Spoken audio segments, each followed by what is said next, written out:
The courtroom had the kind of silence that only comes at the end of things. Not the silence of peace, or respect, or reverence, but the thick, suspended stillness that follows when everyone present knows that whatever is about to be said cannot be unsaid, cannot be bargained with, and cannot be softened. Marcus Hale sat upright, shoulders squared, hands clasped together as if he were holding himself in one piece. He had worn his best suit that morning, a charcoal gray number he had once bought with Eleanor's encouragement when he complained that executives treated him like he didn't belong. She had stood in the fitting room then, smiling proudly, telling him he looked like a man who would one day own rooms like this. Now he sat in one, and he still believed, deep down, that he would walk out intact. Across the aisle, Eleanor Hartwell Hale sat alone. Not alone in the way of abandonment, but alone in the way of someone who had already finished her grieving long before anyone else realized there was something to grieve. Her posture was straight, her hands folded loosely in her lap, her face calm in a way that unsettled Marcus far more than anger ever could. She wore no jewelry except her wedding ring, which she had not yet removed, not out of attachment, but out of timing. Eleanor had always believed in doing things in the correct order. The judge adjusted his glasses and cleared his throat. Marcus leaned slightly forward. This was the part he had rehearsed in his mind. The division of assets, the polite legal language, the part where Eleanor would walk away with dignity while he retained what mattered most. The estate. The Hartwell estate.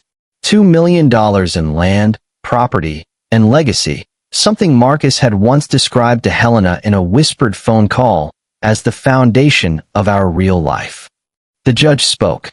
Regarding the Hartwell estate, valued at approximately $2 million. Marcus relaxed. This court recognizes the amended trust submitted prior to these proceedings. Marcus frowned. He turned slightly toward his lawyer, but the man's face had gone tight, jaw set, eyes fixed forward. The judge continued, voice even, dispassionate, almost bored. The estate, previously intended to include both parties, has been legally withdrawn and reassigned solely to Eleanor Hartwell Hale, as per the directive of her father, Mr. Charles Hartwell. The words passed through the room like a cold draft. Marcus blinked. Once. Twice. His brain stalled, grasping for context that no longer existed. Withdrawn? Reassigned? Solely? He leaned closer to his lawyer, his voice low, urgent, stripped of its usual confidence. What does that mean? He whispered. That's not possible. That estate was promised to us. His lawyer did not answer immediately, because he could not lie. But before then, please take some time and like this video. Also subscribe to our channel and let me know in the comments where you are watching from. We will be excited to have you join our growing community. The judge was already continuing. The respondent, Mr. Marcus Hale, holds no legal claim, present or future, to the Hartwell estate. Marcus's breath caught. His mouth opened, but no sound came out. Across the aisle, Eleanor finally looked at him. Not with satisfaction, not with cruelty, but with the calm gravity of someone watching a door close exactly the way it was meant to. The gavel came down. This court is adjourned. And just like that, the life Marcus had been secretly planning collapsed. Not with drama, not with shouting, but with devastating precision. He had believed Eleanor would cry. He had believed she would fight. He had believed she would negotiate. He had never imagined she would move first. Eleanor Hartwell had been born into wealth, but never into carelessness, and that distinction mattered more in her family than numbers on a balance sheet. The Hartwells did not teach their daughter to count money first.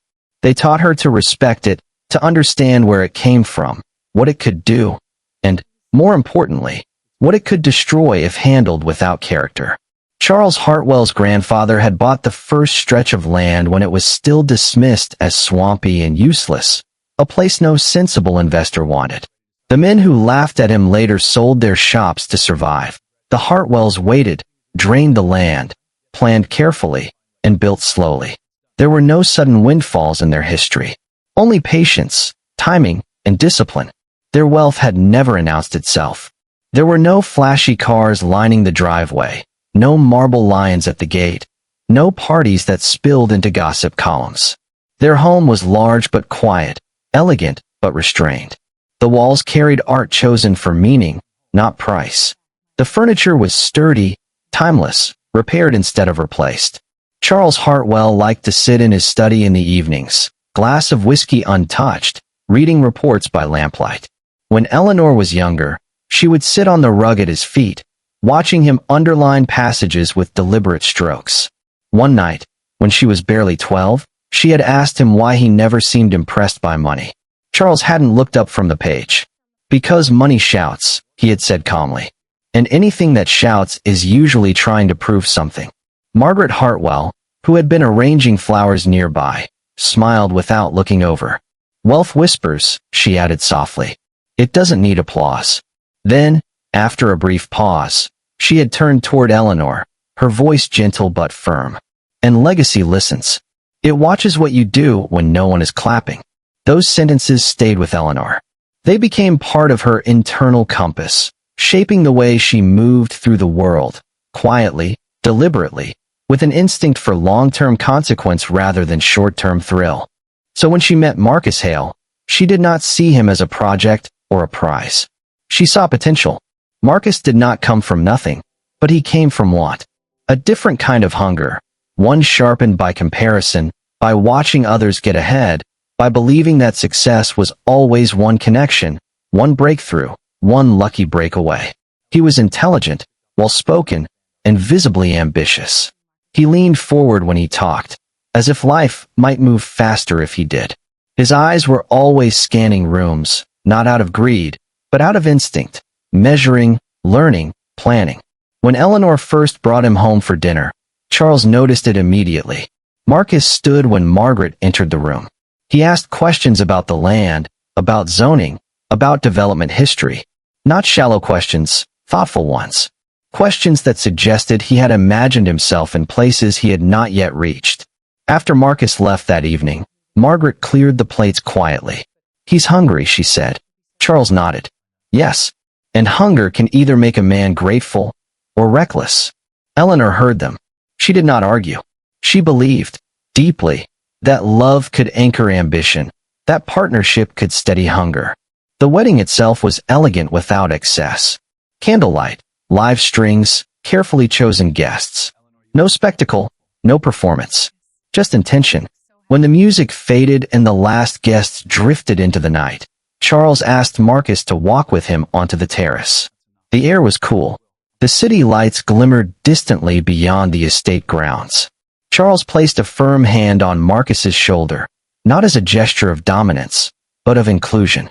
"You are family now," he said, meeting Marcus's eyes directly. "And family builds together." Marcus swallowed. "Yes, sir," he replied, his voice thick with emotion. Later that night, with Eleanor seated beside him, still glowing from the day, Charles and Margaret spoke plainly. "There is an estate," Margaret said. "A mixed commercial and residential property. Modest by some standards, substantial by most." Charles continued, "It will be willed jointly. To you both." Eleanor turned toward Marcus, her eyes bright, her hand finding his instinctively. "A foundation," Margaret said warmly, "for whatever you choose to build.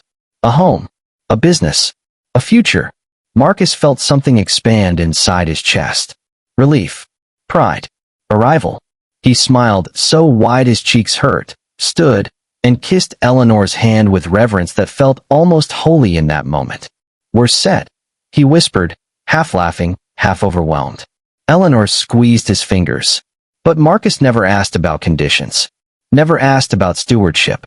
Never asked what loyalty, respect, or permanence meant in the Hartwell vocabulary. He never asked what would happen if the foundation were pulled away. Because in that moment, he believed foundations were forever, and the Hartwells, quiet, patient, watching, knew better. Eleanor did not give up her life in one dramatic moment. She surrendered it in pieces. Small decisions at first, practical ones. The kind people praise as supportive and understanding, never noticing how often understanding only ever flows in one direction.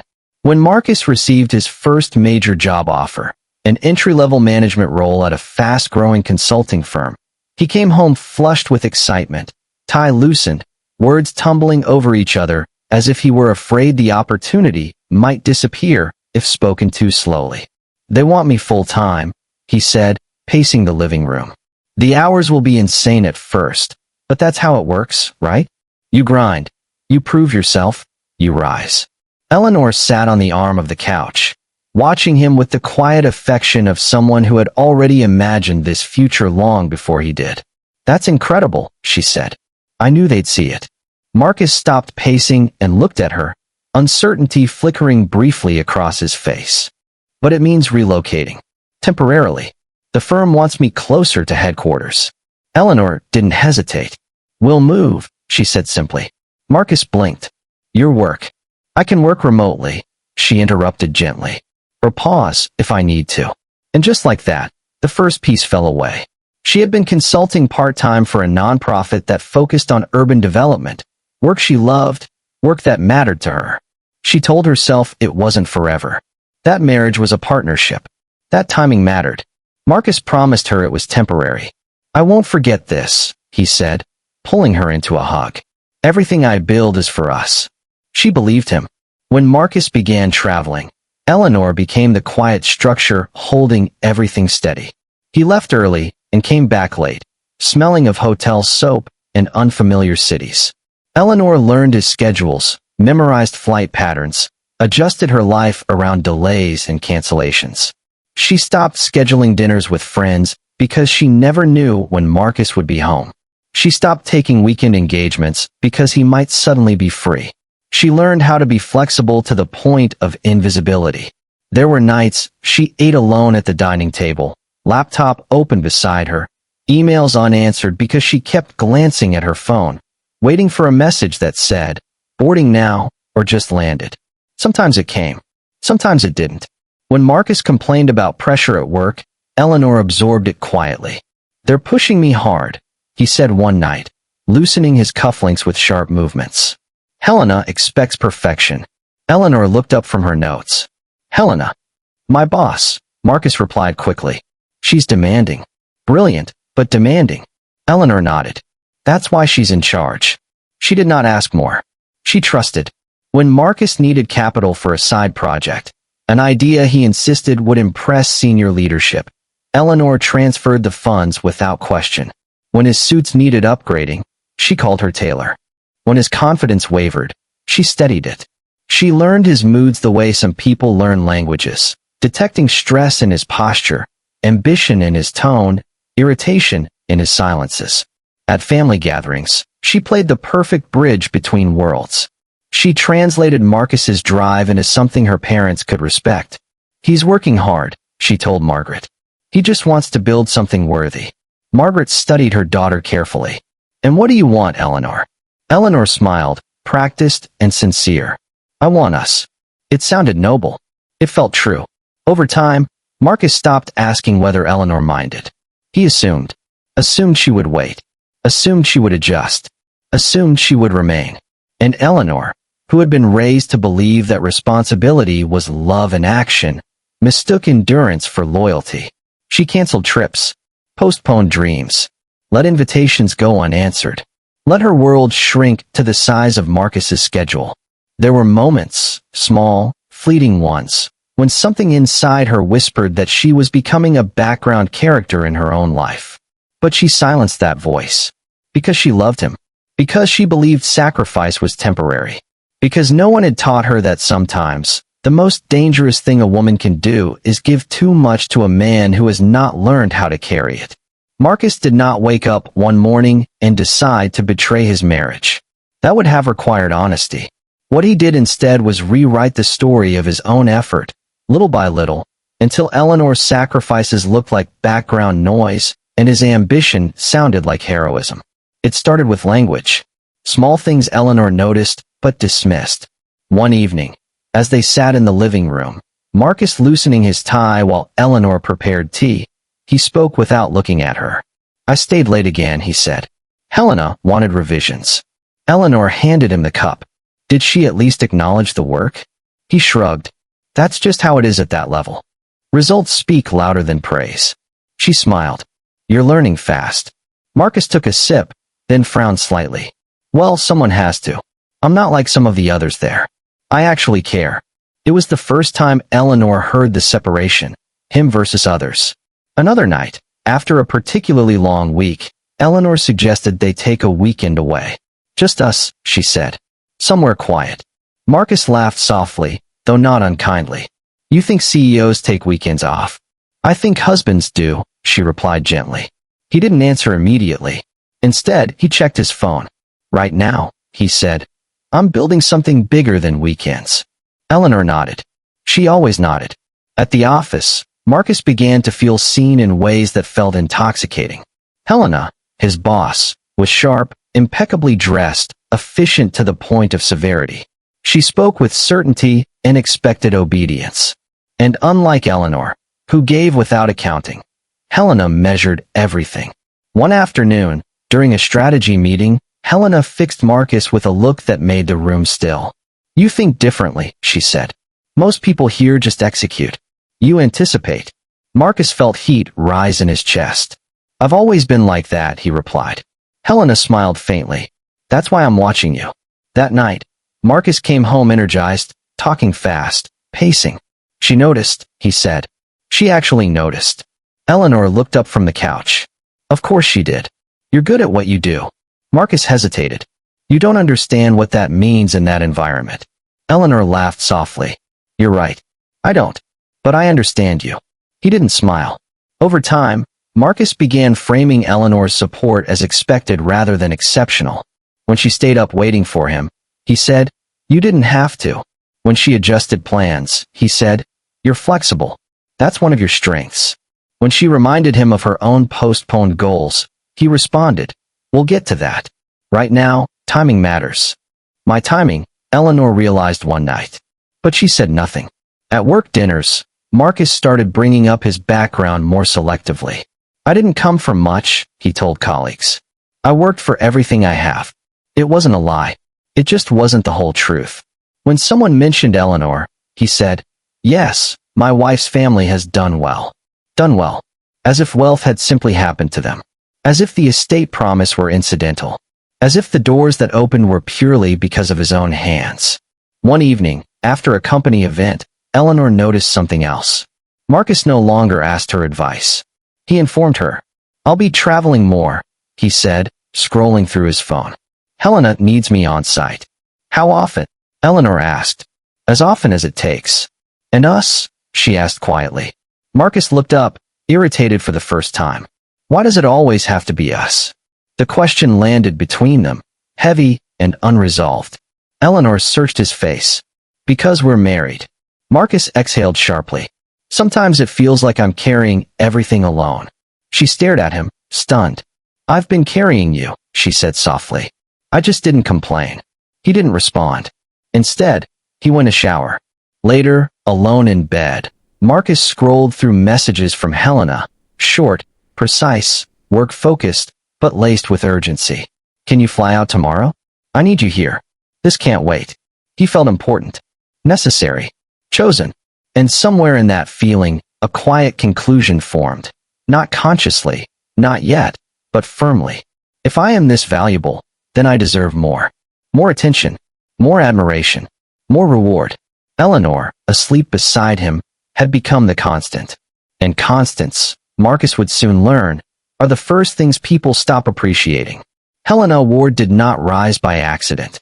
She was the kind of woman people described with careful words, intimidating, sharp, unforgiving, because there were no soft ones that fit her properly.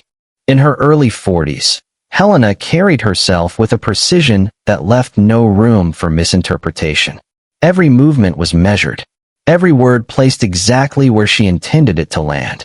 Her suits were tailored in muted colors, charcoal, navy, bone, never flashy, always expensive in a way only insiders recognized. Her heels were quiet but purposeful, the kind that announced authority without sound. She had never married. She never explained why. At the firm, she was known as someone who rewarded loyalty ruthlessly and punished weakness just as efficiently. She expected excellence and gave access in return. People wanted to be seen by Helena because being seen by her meant proximity to power. When Marcus first started reporting directly to her, He felt the shift immediately. She did not flatter. She assessed. During their first one-on-one meeting, she sat across from him, fingers steepled, eyes unwavering. "Tell me what you want," she said. Marcus hesitated. "In terms of role?" "In terms of life," Helena replied coolly. He laughed nervously. "I want to succeed." She tilted her head. "Everyone does. Why should you?"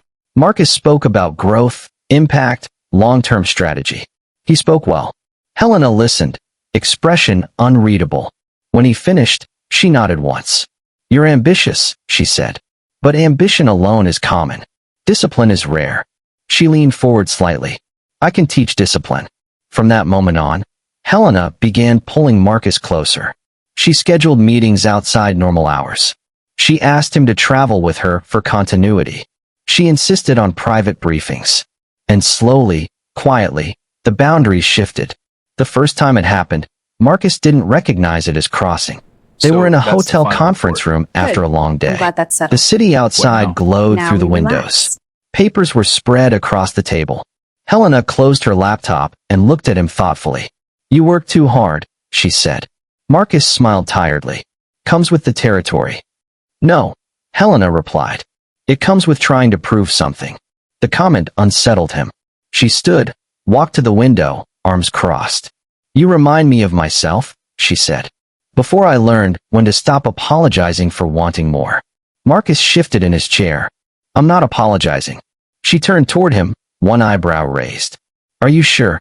There was a silence, thick, intimate, unnecessary. Helena broke it first. "Dinner," she said. "We should eat." "It's late," Marcus replied automatically. "And Eleanor?" Helena waved a hand dismissively. "You're on a business trip." "That's understood." The phrase lodged itself in his mind. "That's understood." At dinner, the conversation drifted away from work. Helena asked about his childhood, his parents, his fears, things Eleanor had asked once, years ago, before life became logistics. "You've outgrown where you started," Helena said after he spoke about his upbringing. "Some people don't like when that happens." Marcus thought of Eleanor. "She supports me," he said quickly. "I'm sure she does," Helena replied smoothly. But support and alignment are not the same thing. The second boundary came disguised as concern. Marcus arrived late to a meeting after missing a flight. Helena dismissed the others and closed the door behind him. "You can't afford distractions," she said sharply. "I don't have distractions," Marcus replied defensively. Helena studied him. "Marriage is a responsibility. So is greatness. They don't always coexist peacefully." She let the statement hang. Marcus said nothing. The third boundary was physical, but brief. A hand on his arm during a laugh. A touch on his shoulder while correcting his posture. Nothing anyone could accuse. Everything that could be remembered. Marcus began telling Eleanor less. Not because he planned to lie, but because explaining felt inconvenient. And because Helena made him feel seen in a way that was immediate, urgent, demanding. Where Eleanor gave patiently, Helena took decisively. And Marcus, already convinced he deserved more, mistook pressure for passion and authority for attraction. He did not notice that Helena was not crossing boundaries impulsively. She was erasing them, one deliberate step at a time. Marcus told the lie easily. That was what frightened Eleanor later. Not that he lied, but that it did not seem to cost him anything. It happened on a Thursday evening, ordinary in every visible way. Eleanor was at the kitchen counter slicing lemons for tea when Marcus walked in, jacket still on, phone already in his hand, as if the decision had been made before the conversation began. "I have to travel this weekend," he said. Eleanor looked up, knife paused mid-slice. "This weekend?" "Yes," Marcus replied, already nodding, as though agreement were inevitable. "Helena needs me in Chicago. Short notice." Eleanor frowned slightly. "You just got back yesterday." "I know," he said quickly. "Trust me, I pushed back. But this project, it's delicate." She wiped her hands on a towel and leaned against the counter. "How long?" "2 nights," Marcus said. "In and out." There was a pause. Not suspicion, just adjustment. "All right," Eleanor said finally. "I'll reschedule dinner with my parents." Marcus hesitated for half a second. "You don't have to do that." She smiled faintly. "It's fine. This matters to you." "That," Marcus told himself later, was when he should have stopped. But ambition has a way of interpreting generosity as permission. That night, as Marcus packed, Eleanor sat on the bed folding his shirts with practiced care. "Do you want the blue tie?" she asked. "The one you wore at the gala?" Marcus glanced over. "Helena prefers understated." The word slipped out casually. Eleanor looked up. "She does." Marcus shrugged. "She's particular." Eleanor nodded and placed the tie back in the drawer without comment. At the airport the next morning, Marcus sent Eleanor a picture of his boarding pass. "Chicago. Gate 32. Wish me luck." She replied immediately. "Always." The plane did land in Chicago. But Marcus did not stay there.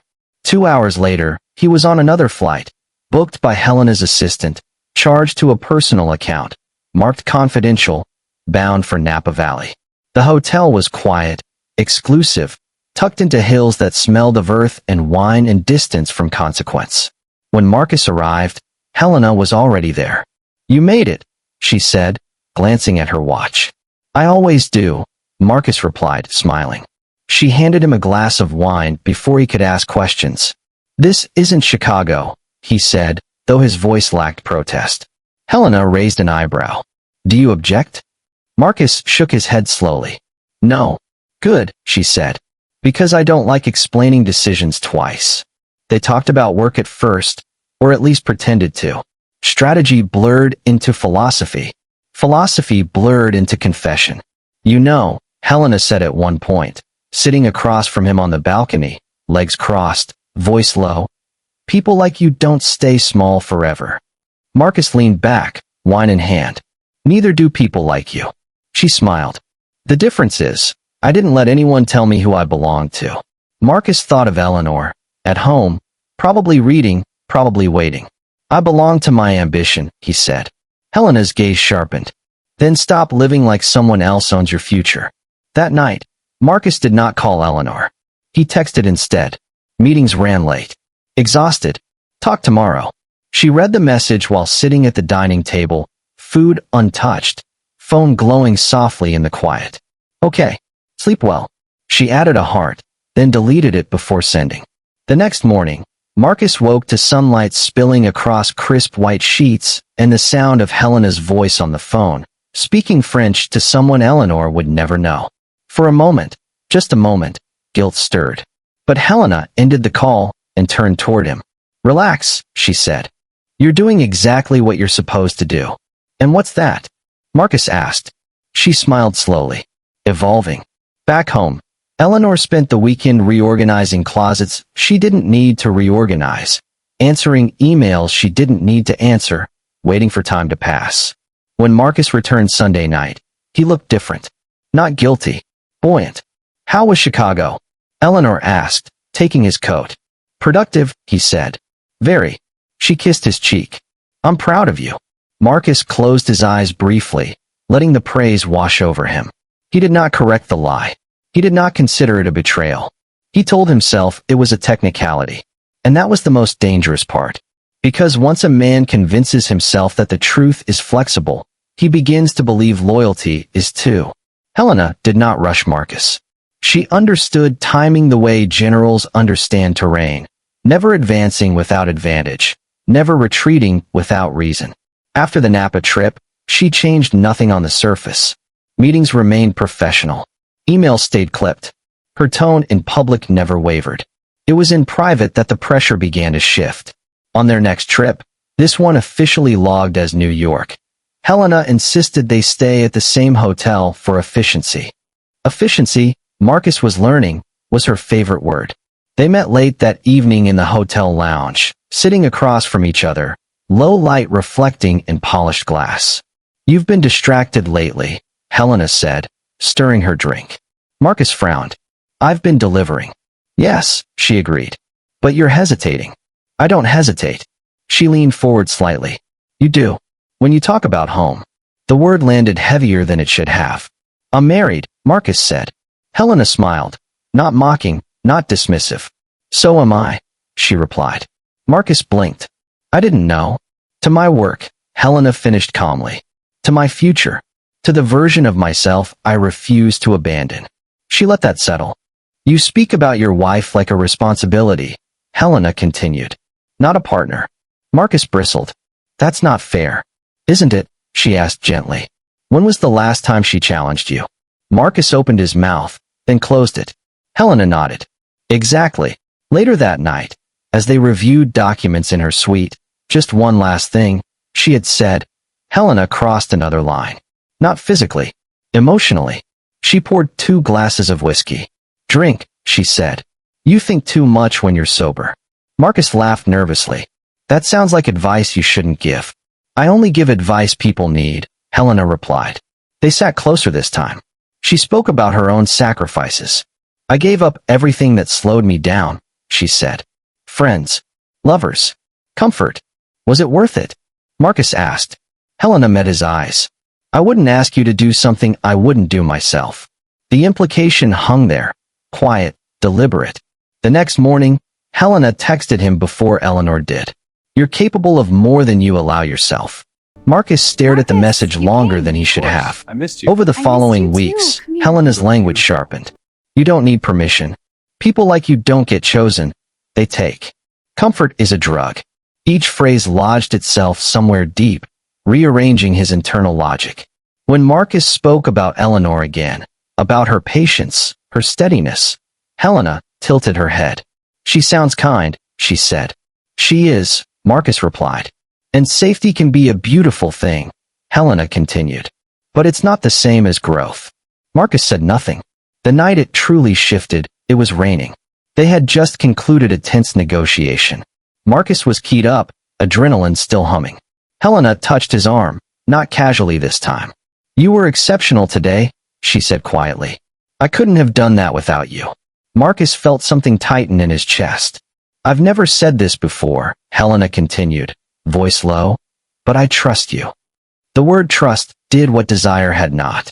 It reframed everything. Later, in the elevator, as the doors closed, Helena stood close enough that Marcus could smell her perfume. Subtle, deliberate, unforgettable. You don't belong in the shadows of someone else's expectations, she said softly. The elevator stopped. The doors opened. Marcus did not step away. At home, Eleanor sensed the shift without understanding it. Marcus was present but absent. He listened without hearing. When she asked about his trips, he answered quickly, defensively. One evening, she touched his arm. You're far away, she said. Marcus pulled back slightly. I'm just tired. Helena texted him moments later. You don't have to explain yourself to people who benefit from your silence. Marcus read the message in the dark, Eleanor asleep beside him, and felt something click into place.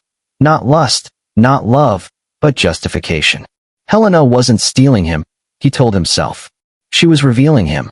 And Eleanor, steady, patient Eleanor, had become, in his twisted reasoning, the thing he was outgrowing. That was the lie Helena fed him. And Marcus, already hungry, swallowed it whole. It did not happen the way Marcus would later claim it did. There was no sudden loss of control. No drunken mistake. No reckless passion that came out of nowhere. It happened slowly. Quietly. With doors closed long before clothes ever were. The trip was logged as Chicago. 3 days, 2 meetings, 1 presentation. Eleanor had helped him pack. She always did. She folded his shirts with care, slid extra socks into the side pocket of his suitcase, reminded him not to skip meals, kissed his cheek, and said, call me when you land. I will, Marcus promised, already distracted. Helena had texted him 30 minutes earlier. Suite 1807. We'll review strategy tonight. The meeting ended late. Too late to pretend it was still business. Helena's suite was dimly lit, curtains half drawn. City lights bleeding softly through the glass like something private intruding on the night. Documents lay untouched on the table. They talked at first. Of course they did. They always talked first. You've been quiet today, Helena said, setting her phone aside. I've been thinking, Marcus replied. That's dangerous, she said lightly. You think too much about people who don't think about you. That's not true, he said quickly. Helena stood, walked closer, not into him, just near him. Does your wife know who you are becoming? She asked. Marcus hesitated. She knows who I am. Helena tilted her head. Then why are you shrinking when you talk about her? Silence. That was when she touched his hand, not gripping it, not pulling him, just resting her fingers there, as though they had always belonged. "You don't have to choose tonight," she said softly. "But you should stop lying to yourself." Marcus stood. So did she. The space between them disappeared without either of them stepping forward.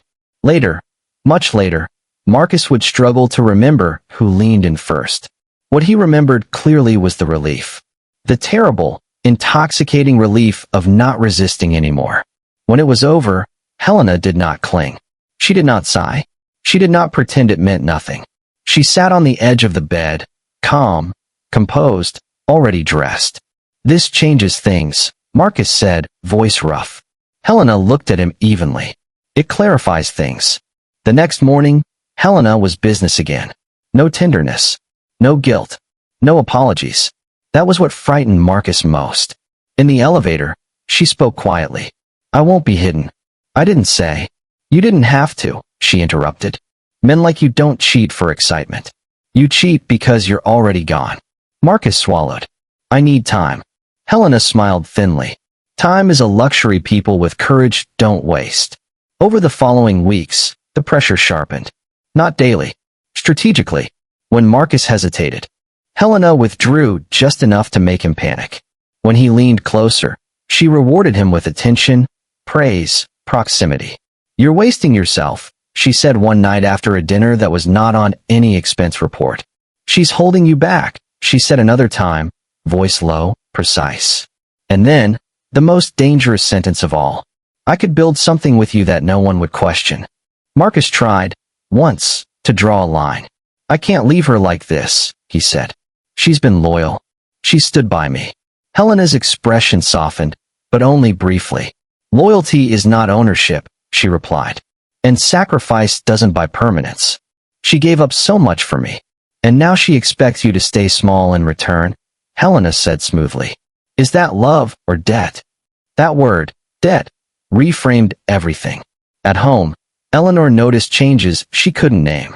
Marcus showered immediately after trips. His phone never left his hand. He spoke of Helena often now, not affectionately, but defensively. "She's demanding," he said once. "Brilliant, but demanding." Eleanor smiled gently. "You admire her." Marcus snapped. "You don't understand the pressure I'm under." She did not argue. That hurt him more than any accusation. The night Helena finally said it plainly, they were in Paris, another official trip. They stood on the balcony, city humming beneath them. "You can't live two lives forever," Helena said. Marcus said nothing. "I won't be the secret," she continued. "And I won't be the woman you visit between obligations." "What are you saying?" he asked, though he already knew. "I'm saying you need to leave her," Helena said. "Or I leave you." Marcus turned sharply. "You knew I was married. And you knew what you were doing when you crossed that line?" She replied evenly. "I'm not asking you to destroy her. I'm asking you to stop pretending." He ran a hand through his hair. "She has resources. Her family." Helena's eyes sharpened. "You mean the estate?" Marcus froze. Helena smiled faintly. "You see? Even now, you're calculating." "I'm just being realistic." "No," she corrected. "You're being honest, for the first time." She stepped closer. "When you leave her," Helena said, "you won't need her safety net. I'll make sure of that." That was when Marcus made the mistake that would end him. He believed her. And worse, he believed Eleanor would never take away what she had once given in love. He underestimated her silence. He mistook patience for weakness. And he had no idea that, even now, Eleanor was beginning to see clearly. Eleanor did not go looking for proof. That was the first thing she would remember later, when people asked how she found out. As though betrayal always announces itself with intention. It was an ordinary evening. Marcus had returned from another official trip, late, his suitcase still by the door, his jacket draped over the chair like an afterthought. He kissed Eleanor's cheek, murmured something about exhaustion, and went straight to the shower. Eleanor stayed in the living room, sorting mail, utility bills, a handwritten note from her mother, an invitation she would decline politely. Then Marcus's phone buzzed. Once. Twice. She glanced at it without meaning to. Just enough to see the name that made her pause. Helena. Not Ms. Roth. Not H. Roth. Just Helena. Eleanor did not touch the phone. She waited. The buzzing stopped. A minute later, it lit up again. "I miss you already." The words appeared on the screen so plainly, so confidently, that for a brief, almost surreal moment, Eleanor thought she must be misunderstanding something. She set the envelope in her hand down carefully. The shower was still running. Steam curled under the bathroom door. Eleanor picked up the phone. Not shaking. Not rushing. Just still. The device unlocked easily. Marcus had never changed the code. He had never imagined a world where he needed to. The message thread opened where Helena had last left it. And in that instant, Eleanor's marriage ended. There was no single incriminating sentence. No explicit confession. No photograph that screamed betrayal. It was worse than that. It was familiarity. Inside jokes. Late-night check-ins. Voice notes sent from hotel rooms. "Did you land safely? I wish I were there. Next time, no meetings, just us." Eleanor sat down slowly. Her hands remained steady as she scrolled. Paris. Chicago. New York. Napa. Trips Marcus had returned from tired, distracted, vaguely irritated by domestic normalcy. Trips he had claimed were all pressure and deadlines. She found a message dated 6 months earlier. "You should have told her by now." Her breath caught. "I'm waiting," Helena had added. "I won't stay invisible forever." Eleanor scrolled further back. The timeline rearranged itself in her mind with brutal precision. The sudden new suits. The unexplained bonuses. The defensiveness when she asked questions. The way he showered immediately after travel. Every small inconsistency rose and locked into place like pieces of a puzzle she had never wanted to solve. One message stopped her. "Once you leave her, everything changes." Marcus's reply followed minutes later. "I know. I just need the right moment." Eleanor closed her eyes. The silence in the apartment pressed in on her. The shower stopped. She locked the phone, placed it back exactly where she'd found it, and stood. Marcus emerged moments later, towel around his waist, hair damp. "Did you check the mail?" he asked casually. "Yes," Eleanor replied. Her voice did not tremble. He smiled faintly, kissed her forehead, and walked into the bedroom. Eleanor remained where she was. That kiss, the last unknowing one, felt like a burial. She did not confront him. That was not Eleanor's way. Instead, she sat at the dining table long after Marcus had fallen asleep, the house illuminated only by the soft lamp above her head. She thought of her parents, of her mother's voice, calm and firm. Never react first. React last. She replayed conversations she had ignored. Helena's name mentioned too often. The casual way Marcus had begun referring to the estate as our safety net. The assumption embedded in his language. The entitlement. She remembered her father's words on her wedding night. Family builds together. And then she remembered what he had said later, when Marcus wasn't listening. But foundations can be withdrawn. At 2:14 a.m., Eleanor stood, walked into the study, and retrieved her laptop. She did not cry. Not yet. She searched quietly. Flight dates. Hotel receipts. Expense reports. What she found stripped the last illusions away. Meetings that never happened. Client dinners that aligned perfectly with Helena's schedule. Entire weekends disguised as corporate retreats. Marcus had not simply betrayed her. He had planned it. At 3:47 a.m., Eleanor closed her laptop. At 4 a.m., she dialed a number. Her father answered on the second ring. "Eleanor." "Yes, Dad." A pause. He heard it immediately. "What's wrong?" "I need you to listen," she said. "And I need you to act." She did not explain everything. She did not need to. "I don't want Marcus included in the estate anymore," Eleanor said calmly. "The Hartwell property. I need it withdrawn. Immediately."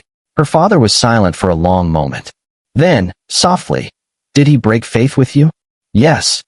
"Are you certain?" "Yes." Another pause. "You understand what this means?" "I do. And you're prepared to live with it." Eleanor looked toward the bedroom where her husband slept, unaware that his life was being dismantled in real time. "I already am." Her father exhaled slowly. "Then I'll handle it," he said. By morning, when the call ended, Eleanor sat alone in the dark. The woman who had once folded Marcus's shirts with love now folded her resolve with the same care. This was not revenge. It was correction. And Marcus, still dreaming beside her, had no idea that the foundation he believed unshakable had just been removed. Silently, irrevocably. The Hartwell estate had never been a gift. It was a trust. That distinction mattered more than Marcus had ever bothered to understand. By mid-morning, Eleanor was seated in her father's study, sunlight filtering through tall windows onto shelves lined with old ledgers, land deeds, and photographs of properties taken from nothing and shaped into value over decades. Charles Hartwell did not ask questions. He already knew the answers. Across the table sat Mr. Alden Royce, the family's attorney for nearly 30 years, a man whose voice was calm enough to feel like reassurance and precise enough to feel like warning. The estate is currently structured as a revocable testamentary promise, Royce explained, adjusting his glasses. Not a transferred asset. Ownership never left Mr. Hartwell's name. Marcus had assumed otherwise. Royce continued. The intent to will joint control was documented, but conditional. Marriage alone does not vest ownership. Eleanor nodded. I want the intent rescinded, she said. And I want the documentation airtight. Royce glanced at Charles. Charles leaned back slightly, hands folded. Proceed. There was no anger in his voice. Only finality. Royce slid a folder across the table. This removes Marcus entirely as a future beneficiary. The property remains in trust, to be transferred solely to Eleanor at the appropriate time. How long does it take? Eleanor asked. Royce met her eyes. Legally, it's immediate. Practically, the notification will occur only if, and when, Marcus attempts to assert interest. Eleanor's lips pressed together briefly. So he won't know. No, Royce said. Not until it matters. Charles watched his daughter closely. Are you certain you want this path? He asked quietly. Eleanor met his gaze. He planned his future without me, she said. I'm simply doing the same. Charles nodded once. That's my girl. The documents were extensive. Multiple signatures. Notarizations. Contingencies. Eleanor read every line. She had learned early that haste was how mistakes were made. As she signed, Royce spoke carefully. Once executed, there is no joint claim. No marital presumption. No good faith argument. And if he contests? Eleanor asked. Royce's expression did not change. He won't win. Charles added quietly, he never owned it. Eleanor signed the final page. The pen paused briefly in her hand. Not out of doubt. Out of memory. She thought of Marcus on their wedding night, smiling too hard, whispering we're set as though wealth were something that arrived fully formed and unquestioned. She placed the pen down. It's done, she said. Royce gathered the papers. I'll file this today. That evening, Marcus came home buoyant. Helena had been warm that day, approving, encouraging, speaking of futures with reckless confidence. How was work? Eleanor asked from the kitchen. Productive, Marcus replied. Very productive. He loosened his tie, poured himself a drink, leaned against the counter like a man who believed everything in his life was still aligned. Helena texted him minutes later. I can't wait forever. Marcus smiled faintly. At dinner, he spoke casually. I've been thinking, he said, about our assets. Long-term planning. Eleanor stirred her tea slowly. Oh, we should consolidate things, Marcus continued. Simplify ownership structures. Be smart. Eleanor looked up at him. Is that what Helena thinks? She asked gently. The color drained from his face so fast it almost startled her. What? He said sharply. Eleanor held his gaze for a beat longer than necessary. Nothing, she said calmly. Just a thought. Marcus laughed too quickly. You're reading into things. Perhaps, Eleanor replied. She finished her tea and stood. Marcus watched her leave, unease prickling at the edges of his confidence. The days that followed were quiet. Too quiet. Eleanor moved with deliberation. She opened a separate account. Redirected personal income. Met privately with her own attorney, Miss Catherine Bell, efficient, unsentimental, discreet. The estate withdrawal secures your financial independence, Bell said. The divorce filing will formalize it. Timing? Eleanor asked. Bell folded her hands. When you're ready. Eleanor thought of Marcus laughing with Helena over dinner receipts disguised as business expenses. I'm ready. That night, Marcus told Helena he was working on logistics. She's reasonable, he said confidently. She won't fight. Helena's reply came sharp and immediate. Reasonable women don't hold power. They surrender it. Marcus smiled. He still believed Eleanor was reasonable. He still believed the estate was untouched. And he had no idea that the foundation he planned to land on had already been removed, cleanly, legally, and without drama. What was coming would not be loud. It would be irrevocable. Eleanor Hartwell never rushed. Even in heartbreak, she moved like a general surveying the battlefield before giving the order to advance. It was a crisp morning when she stepped into Bell and Royce law offices, the quiet hum of downtown traffic filtering through the high windows. The office smelled of polished wood and old leather, comforting, grounding. Catherine Bell, her attorney, looked up from a stack of papers, eyes sharp, expression unreadable. "You ready?" Catherine asked, voice calm but measured. Eleanor nodded. She had dressed simply but impeccably, a tailored navy dress, black pumps, hair pulled into a sleek bun. No makeup overemphasized, no jewelry glittering. Only the aura of authority she had been cultivating quietly for years. "I'm ready," Eleanor replied. "Let's end it." Catherine slid a folder across the desk. "Here's the initial filing. Grounds are clear. Infidelity, marital abandonment, emotional cruelty, and breach of trust. We'll request sole ownership of all assets acquired during the marriage, including your inheritance, and custody of the family estate that your father withdrew from Marcus." Eleanor picked up the folder. Her fingers traced the top of the documents. Her handwriting would be on them, finalizing everything Marcus thought was permanent. "Do you want me to serve him personally or through the court?" Catherine asked. Eleanor paused for a heartbeat. "Personally," she said finally, voice calm but steel-edged. "I want him to feel the weight of this." Catherine nodded. "As you wish." The notice was delivered mid-afternoon. Marcus answered the door, hair mussed, shirt half untucked, his phone pressed tightly in one hand, the other clutching a cup of lukewarm coffee. He smiled at Eleanor, assuming normalcy, assuming she would simply nod and return to the house she had once shared with him. "Eleanor," he said casually, "everything all right?" She looked at him like she was seeing him for the first time. Not the man she had married, the man she had sacrificed for, but the one who had quietly dismantled the life they had promised to build together. "I've filed for divorce," she said. The words were soft, but carried the gravity of a verdict. Marcus froze, coffee halfway to his lips. "Divorce?" "Yes," Eleanor said. She stepped aside, allowing Catherine to place the papers in his hands. "This is the notice. All proceedings are legally binding. Counsel will contact you." He stared at the folder, then back at Eleanor. "You what? You're serious?" "I am," Eleanor replied. Her eyes were steady, unwavering. "And this isn't about anger. It's about clarity, about correcting mistakes, about protecting what is mine by right and principle." Marcus dropped the folder on the floor as though it were suddenly radioactive. You can't do this. The estate, the properties. I thought. You thought wrong." Eleanor interrupted, her voice firm but calm. "The estate is already withdrawn. Your claim is null. You misjudged my patience, my discretion, and my judgment. You misjudged me entirely." Marcus's face went pale. Helena's texts were still blinking in his pocket. "Everything is fine, right? Soon it's us." He stared at Eleanor, disbelief and panic battling in his eyes. "This isn't just paperwork, Marcus," Eleanor continued. "This is the truth, and it's long overdue."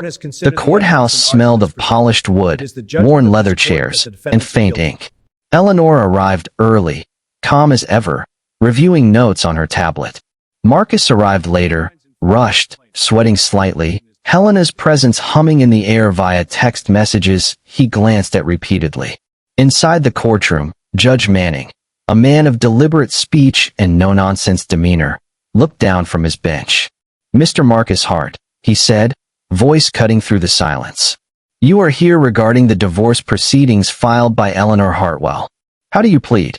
I mean, Marcus faltered. His usual confidence seemed to evaporate under the weight of formal procedure. "I contest nothing. I suppose I did not expect this." Eleanor's lips pressed together in a faint, almost imperceptible smile. Judge Manning raised an eyebrow.